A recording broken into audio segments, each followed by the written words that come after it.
Hello friends, good morning. જય શ્રી કૃષ્ણ બધાને. એક સરસ નવી મોર્નિંગ સાથે આજે આપણે અત્યારે નાહી ધોઈ ફ્રેશ થઈ અને રેડી થઈ ગયા છીએ. અત્યારે જવાનું છે પહેલાં મંદિરે, ત્યાંથી ગાયનું દૂધ લેવા માટે જવાનું છે. અને એટલામાં જ મને વેસ્ટર્ન ઓપ્ટિકમાંથી પણ ફોન આવી ગયો છે કે આપણા ચશ્મા રેડી થઈ ગયા છે. તો આ ત્રણેય કામ કરવા માટે આપણે જઈએ છીએ. અત્યારે પિન્ટુ સૂતો છે નાસ્તો પાણી કરીને. તો ચાલો હવે મંદિરે જઈ આવું, ત્યાંથી ચશ્મા લઈ આવું અને પછી દૂધ લઈને ઘરે આવું. જો આપણે આવી ગયા છીએ વડલેશ્વર. કબૂતરને ચણ નાખી દઈએ અને દર્શન કરી લઈએ, પછી જઈએ ચશ્મા લેવા અને ત્યાંથી પછી દૂધ લઈ અને ઘરે જઈશું. આજે લેટ થઈ ગયું છે તો ઓછા કબૂતર છે.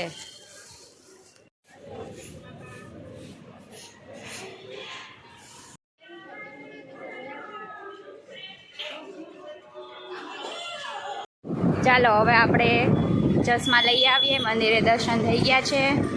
અહીંયા તળાવનું કામ ચાલુ છે એટલે વન વે રોડ ચાલુ છે. ચાલો તો આપણે સ્પેક લેવા માટે આવી ગયા છીએ.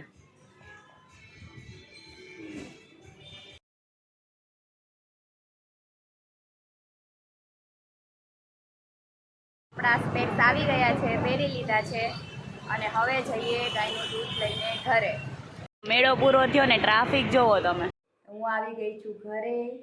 હવે દૂધ ગરમ કરી લઉં, પિન્ટુનું દાળ ભાતનું કુકર મૂકી દઉં અને અમારા લોકોની રસોઈ પણ માંડી દઉં.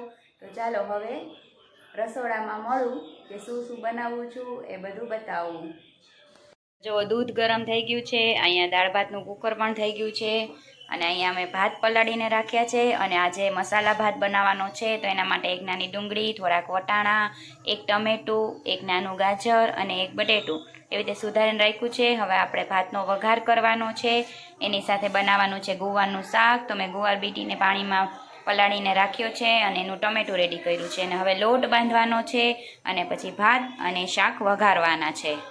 હવે રસોઈ બનીને કમ્પ્લીટ થઈ ગઈ છે. જલારામ બાપાનો થાળ રેડી કરી દીધો છે. ચાલો તમને થાળ બતાવું. તો જુઓ, ગુવારનું શાક છે, રોટલી છે, મસાલા ભાત છે અને પાણી છે. આપણો થાળ રેડી થઈ ગયો છે. હવે આપણે જલારામ બાપાને ધરી દઈએ અને પછી જમી લઈશું. તો ચાલો થાળ ધરી દીધો છે. બોલો જલારામ બાપાની જય. હું અત્યારે જાઉં છું શોપ પર. પિન્ટુએ જમી લીધું, મેં પણ જમી લીધું છે. તો ચાલો હવે જઈએ શોપ પર. જુઓ માર્કેટનો નજારો. ચાલો તો હું પહોંચી ગઈ છું શોપ પર અને પપ્પા જમવા જતા રહ્યા છે. હવે આપણે પપ્પા ન આવે ત્યાં સુધી શોપ પર રહીએ, પછી ઘરે જઈશ. કંઈક વસ્તુ લેવાની હશે ગામમાંથી તો એ લેતા ઘરે જતા રહીશું. પછી ઘરે જઈ અને કન્ટિન્યુ કરીએ શું કરીએ છીએ શું નહીં. પિન્ટુ અત્યારે ટીવી જોવે છે, પછી સૂઈ જશે ત્યાં હું પહોંચી જઈશ. મેં નીકળી અને પિન્ટુ માટે જ્યુસ લેવા આવી છું. અહીંયા અમારી જલારામ જ્યુસ સેન્ટર, પિન્ટુના મોટા પપ્પાના છોકરા એટલે કે મારા જેઠ સમીરભાઈની દુકાને. સમીરભાઈ પિન્ટુ માટે જ્યુસ બનાવે છે. ચાલો હવે ઘરે જઈને જ્યુસ આપશું. હવે વાગી ગયા છે અત્યારે 7:15. તો હું દીવાબત્તી કરી લઉં અને પછી ખીચડીનું કુકર મૂકી દઈએ. તો ચાલો દીવાબત્તી કરી લઉં અને તમને લોકોને પણ દર્શન કરાવું. દીવાબત્તી પણ થઈ ગયા છે. બધા દર્શન કરી લ્યો.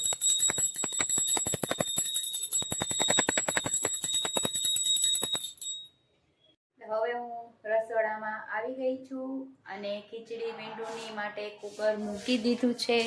હવે વિચારીએ કે બીજું શું બનાવું. મમ્મી દુકાને ગયા છે તો એને ફોન કરીને પૂછીએ કે એ લોકોને શું જમવું છે, પછી અમારા લોકોની રસોઈ બનાવશું. તો ચાલો હવે એ શું બનાવું છું એ નક્કી થાય પછી તમારી સાથે શેર કરું. આપણે બનાવવાનું છે મેથી રીંગણા ટમેટાનું શાક અને રોટલી. તો મેં શાક સમારી લીધું છે. તો હવે પહેલાં આપણે શાકનો વઘાર કરી લઈશું. જો અહીંયા મેં મેથી અને રીંગણા સુધારી અને પાણીમાં પલાળી દીધા છે. ટમેટાં છે, લસણનું અને આદુની પેસ્ટ છે અને મસાલા છે. અને અહીંયા તેલ ગરમ કરવા માટે મૂકી દીધું છે. તેલ ગરમ થાય એટલે આપણે વઘાર કરી લઈએ. તો તેલ ગરમ થઈ ગયું છે. આપણે રાઈ, જીરું અને હિંગ નાખી સાતળી લઈશું. હવે આપણે એમાં થોડીક પેસ્ટ નાખીશું આદુ અને લસણની. હવે આપણે ટામેટાં નાખી દઈશું. ટામેટાં સરસ તેલમાં સતળાઈ જાય એટલે આપણે એની અંદર મેથી અને રીંગણા પણ એડ કરી દઈશું. તો હવે આપણે મેથી રીંગણા બધું શાક બરાબર હલાવી લઈશું એકવાર, અને 1 મિનિટ માટે આવી જ રીતે સાતળી લઈશું. અને પછી આની અંદર આપણે મસાલા કરી દઈશું, અને પછી એને ઢાંકી અને જ્યાં સુધી રીંગણા ચડી ન જાય ત્યાં સુધી ચડવા દઈશું. તો હવે આપણે શાકમાં મસાલા કરી લઈએ. તો પહેલાં હળદી પાવડર નાખી દઈશું, પછી લાલ મરચું નાખી દઈશું, અને પછી ધાણા જીરું નાખી દઈશું, અને પછી ટેસ્ટ વાઇઝ સોલ્ટ એડ કરી દઈશું. હવે આ બધું પ્રોપર મિક્સ કરી દઈશું, અને પછી ડીશ ઢાંકી અને ચડવા દઈશું શાકને. હવે શાક ચડી જાય પછી તમને બતાડું રેડી થઈ જાય એટલે, અને પછી રોટલી તો ગરમ ગરમ ટાઈમે બનાવવાની છે. હવે શાક બની જાય ત્યાં સુધીમાં પિન્ટુની ખીચડી પણ ઠરી જાય, તો પછી આપણે એને ખીચડી આપી દઈએ, અને પછી આપણે પણ જમી લઈશું. તો 1 મિનિટ થઈ છે ત્યાં તેલ બધું સરસ છૂટું પડી ગયું છે. તો હવે આપણે એમાં જરૂર મુજબનું પાણી એડ કરી દઈશું. તમારે જેટલો રસ કરવો હોય એ પ્રમાણે પાણી નાખવું.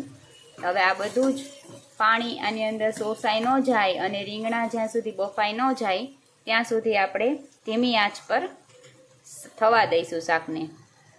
તો જુઓ હવે આપણું પાણી સાવ સુકાઈ ગયું છે અને રીંગણા પણ એકદમ ચડી ગયા છે. તો હવે આપણું શાક રેડી છે. જુઓ રીંગણું એકદમ સરસ કટ થઈ જાય છે, પાણી બધું શોષાઈ ગયું છે. હવે આપણે ગેસની ફ્લેમ બંધ કરી દઈશું. આપણું શાક રેડી છે. હવે આપણે લોટ બાંધી લઈશું.